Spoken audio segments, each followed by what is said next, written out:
ของแซ่บแล้วแต่ผู้มักครับมักไผมักมันแต่ละคนมักบ่คือกันมันก็คือความสุขที่คนเฮามีบ่ซ้ำกันนั่นล่ะครับบางคนมีความสุขที่ได้กินอาหารหรูๆแพงๆวิวหลักแสนหลักล้านแต่บางคนแค่ได้กินข้าวฝีมืออีพ่ออีแม่ได้กินข้าวน้ำทงน้ำนาแนวกินเก่าๆที่อีพ่ออีแม่พากินมันก็สุขใจแล้วครับต้นทุนวิถีชีวิตที่แตกต่างกันมันก็เฮ็ดให้คนเฮาสุขไผสุขมันว่ากันบ่ได้เฮาถูกเลี้ยงมาจากแนวกินแบบใดเฮาก็มักอันนั้นบ่แปลกหรอกครับบ่แปลกที่แนวกินบ้านเฮาสิซ่อนความทรงจำความผูกพันไว้ในนั้น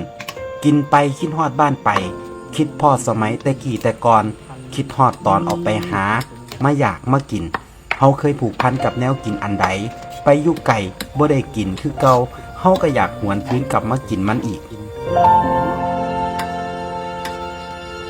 แนวกินหลายอย่างมันกลายเป็นภาพแทนของไทยบ้านเฮาเลยก็ว่าได้ครับแค่เห็นข้าวเหนียวส้มตำลาบก้อยข้างทางหรือแนวกินอีสานบ้านเฮาอยู่ต่างถิ่นเฮาก็คิดฮอดบ้านแล้วแต่เชื่อบ่ครับมันบ่แซ่บสำกับมากินน้ำครอบครัวเฮา